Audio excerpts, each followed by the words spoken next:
Hello, आप सबको जय माता दी। आप सब कैसे हैं? उम्मीद करती हूँ अच्छे ही होंगे।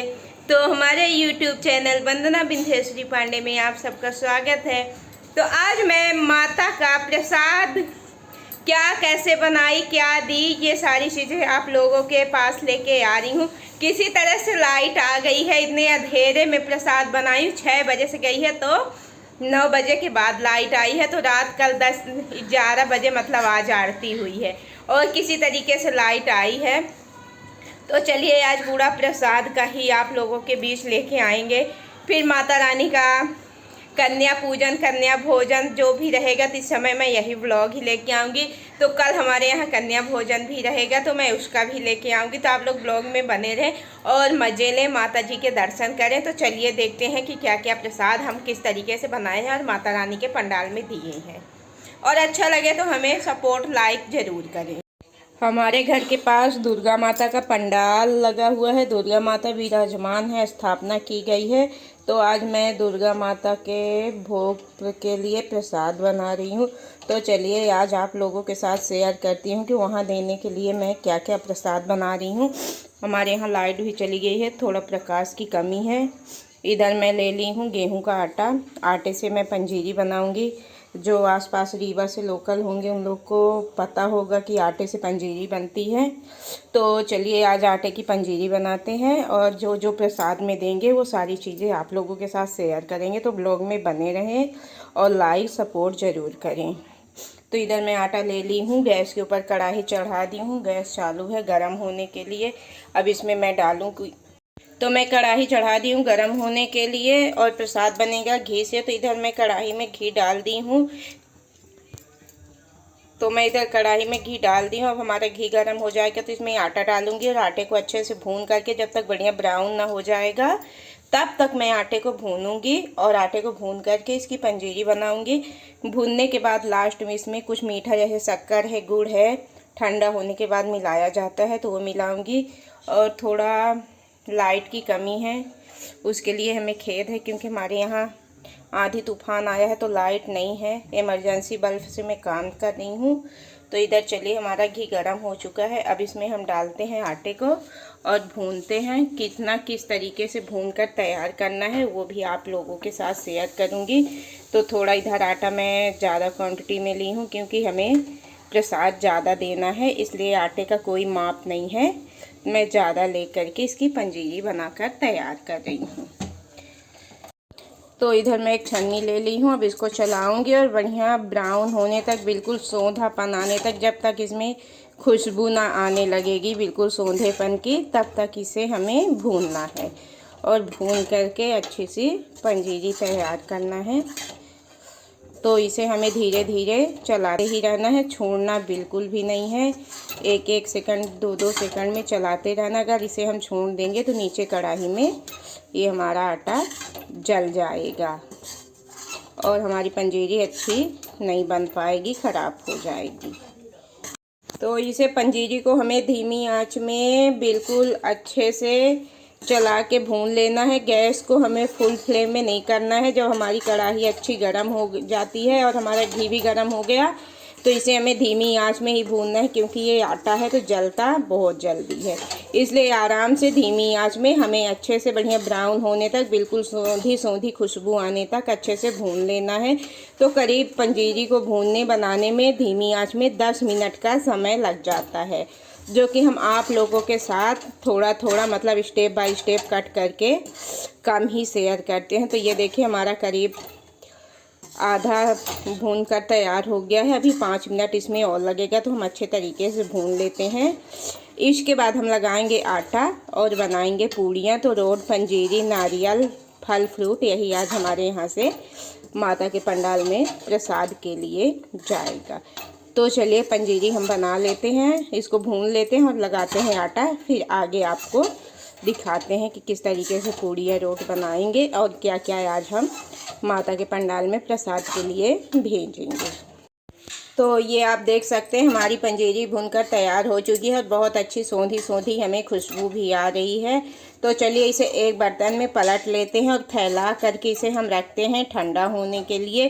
ठंडा इसे करना इसलिए ज़रूरी होता है ताकि मैं इसमें गुड़ या शक्कर कुछ भी मिलाऊंगी तो पिघलेगा नहीं। अगर गरम में मिला देंगे तो पूरा पिघल जाएगा, तो आटा क्या है, गीला हो जाएगा। इसलिए हमें पहले इसे ठंडा करना है। तो इधर मैं एक थाली ले ली हूँ, उसी थाली में पलट रही हूँ पूरी पंजीरी को और फैला दूँगी तो ये अच्छे से ठंडा हो जाएगा। और जितने टाइम तक ये ठंडा होगा उतने टाइम तक मैं आटा गूँथ के रोट बना लूँगी। पूड़ियाँ हमारे यहाँ रोट बोला जाता है। और जो बाहर से होंगे जिनको रोट पंजीरी नहीं पता होगा तो वो कमेंट करके बताइएगा, तो हम आप लोग को बताएंगे। हमारे यहाँ सत्यनारायण भगवान की कथा पूजा कुछ भी होता है तो हमारे यहाँ रोट पंजीरी ज़रूर, सत्यनारायण भगवान की कथा पूजा कुछ भी होता है तो रोट पंजीरी ज़रूर बनाई जाती है। हमारे यहाँ रोट पंजीरी का पूजा में सबसे बड़ा महत्व है और प्रसाद के रूप में उसे ही वितरित किया जाता है। नारियल, फल, फ्रूट, फिर लड्डू, मिठाई तो अलग ही बात है, लेकिन इसका ज़्यादा महत्व रहता है। कोई भी पूजा पाठ होगा तो इसको ज़रूर रखते हैं। तो चलिए अब हम इसे फैला देते हैं ठंडा होने के लिए और लगाते हैं आटा रोट बनाने के लिए। तो इधर हमारा आटा लग चुका है। अब चलिए हम पूड़ियाँ बनाते हैं प्रसाद के लिए रोट। और लाइट बहुत परेशान की हुई है तो इधर मैं मोबाइल, एक हाथ में मोबाइल बेटी लेके बना रही है और एक हाथ से हम क्या कर रही है, मतलब अजोड़ दिखा रही। दो मोबाइल है, प्रकाश दिखा रही। तो चलिए हम पूड़ियाँ तल लेते हैं, इसके बाद आपसे मिलते हैं और दिखाते हैं कि आज हम क्या क्या माता रानी के उसमें प्रसाद दे रहे हैं आरती में। और लाइट के कारण आरती में भी थोड़ा लेट हो रहा है। तो ऐसे छोटी छोटी लोइयाँ बना लेंगे, हमें ज़्यादा बड़ी पूड़ियाँ नहीं बनाना है, प्रसाद के लिए है तो हमें घी से ही बनाकर तैयार करना है। तो इधर मैं सेम वही कढ़ाई में घी डाल चुकी हूँ और कढ़ाई हमारी गर्म हो रही है। इसका पंजीरी पलट करके और चलिए पूड़ियाँ बेलते हैं। तो ये हमारी लोइयाँ बन चुकी हैं। चलिए हम पूड़ियों को बेलते हैं। तो आटा, जैसे आटा का परथन लोग लगाते हैं तो बिल्कुल नहीं लगाएंगे।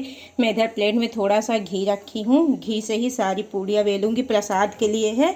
और वैसे भी मैं घी से ही बेलती हूँ पूड़ियाँ लगा के, क्योंकि जो तेल रिफाइंड किसी भी चीज़ से अगर पूड़ियाँ तलते हैं तो आटा लगा के बेलने के बाद जब पूड़ियाँ तली जाती है तो गंदा तेल हो जाता है। जो आटा लगा हुआ रहता है तो ये पूरे तेल में गिरता है झड़ झड़ के। इसलिए मैं हमेशा पूड़ियाँ तेल से ही इस तरीके से बेल के तैयार करती हूँ तो हमारा तेल भी बढ़िया साफ़ रहता है, ख़राब नहीं होता है और पूड़ियाँ भी हमारी अच्छी रहती हैं। तो इसी तरीके से इतनी बड़ी बड़ी सी मैं सभी पूड़ियों को बेल के रख लूँगी जब तक हमारा घी गरम हो रहा है। इसके बाद मैं फ्राई करूँगी और ज़्यादा, मतलब हमें प्रसाद थोड़ा ज़्यादा देना रहता है क्योंकि लोग बहुत रहते हैं, 100-200 से ज़्यादा ही लोग इकट्ठे हो जाते हैं पंडाल में, बहुत ही भीड़ रहती है। और एक घर से प्रसाद नहीं जाता, सभी घरों से प्रसाद जाता है, सब लोग देते हैं और इतनी भीड़ रहती है कि वहाँ प्रसाद एकदम पुजता ही नहीं देने के लिए। और हाँ, दोनों टाइम देना रहता है। तो हम लोग सुबह भी दिए थे प्रसाद और शाम को भी दे रहे हैं। तो जिसके जितनी श्रद्धा होती है उस हिसाब से हर दिन हर घर से आता है। जो वहाँ कार्यकर्ता लोग रहते हैं वो भी मतलब प्रसाद खरीद के लाते हैं। तो चलिए सभी पूड़ियों को हम बेल लेते हैं, इसके बाद फ्राई करते हैं। तो ये आप देख सकते हैं हमारी सारी पूड़ियाँ बेल चुकी हैं, बेल करके पूड़ियाँ तैयार हो चुकी हैं और इधर हमारा घी भी गर्म हो चुका है बढ़िया। चलिए अब हम पूड़ियों को करते हैं फ्राई। तो एक एक डाल करके सभी पूड़ियों को हम अच्छे से बढ़िया कर लेंगे फ्राई, बिल्कुल फूली फूली फुल्कियों जैसी हमारी पूड़ियाँ बनकर तैयार हो जाएंगी।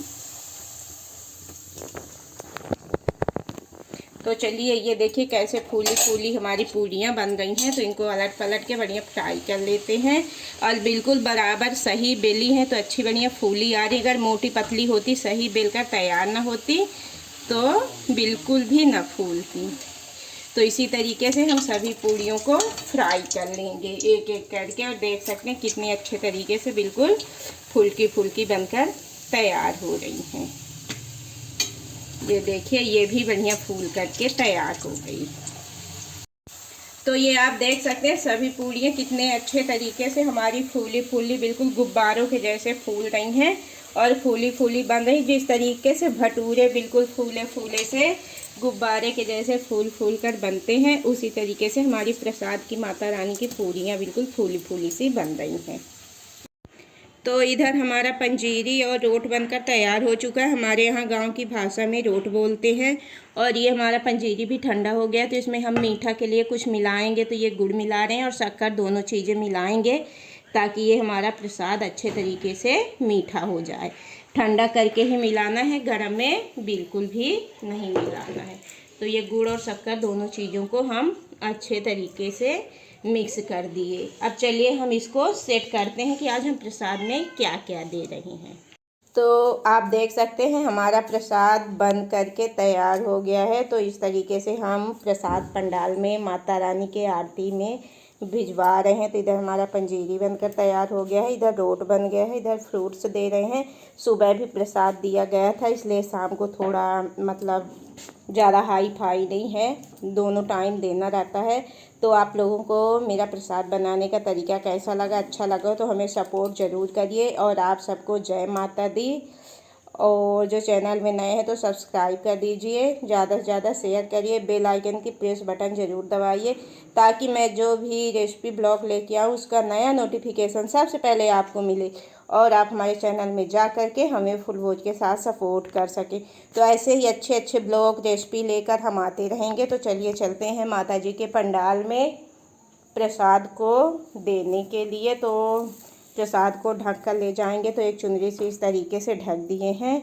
और इधर हमारी छोटकी बिटिया तैयार खड़ी है, ये अपने पापा के साथ जाएगी पंडाल में प्रसाद पहुंचाने के लिए। हमारे यहाँ लाइट की बहुत बड़ी समस्या है। इधर ये इमरजेंसी लाइट जल रही है, तो ये भी लप लुप लप लुप लप लुप हो रहा, क्योंकि शाम के करीब 5:30 बजे से लाइट गई हुई है। अभी 9 बज रहे हैं, तो लाइट आने का कोई चांस ही नहीं है। तो ये पांडे जी चल दिए हैं पंडाल में प्रसाद पहुंचाने के लिए। इसके बाद अब हम लोग तैयार होंगे, आरती में जाएंगे। तरीका अच्छा लगा तो सपोर्ट करिए, आगे बढ़ाइए। यहीं से ब्लॉग को करते हैं बंद। Bye bye, take care.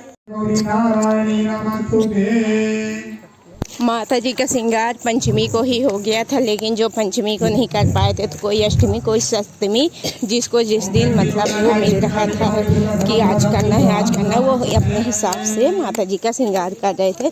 तो मैं थोड़ा सा माता जी के श्रृंगार का भी रिकॉर्ड कर ली हूँ और आप लोगों के साथ शेयर कर रही हूँ। तो अच्छा लगे सपोर्ट ज़रूर करिए। आप सबको जय माता दी। चैनल में नए हैं तो सब्सक्राइब ज़रूर करिए। जय माता दी।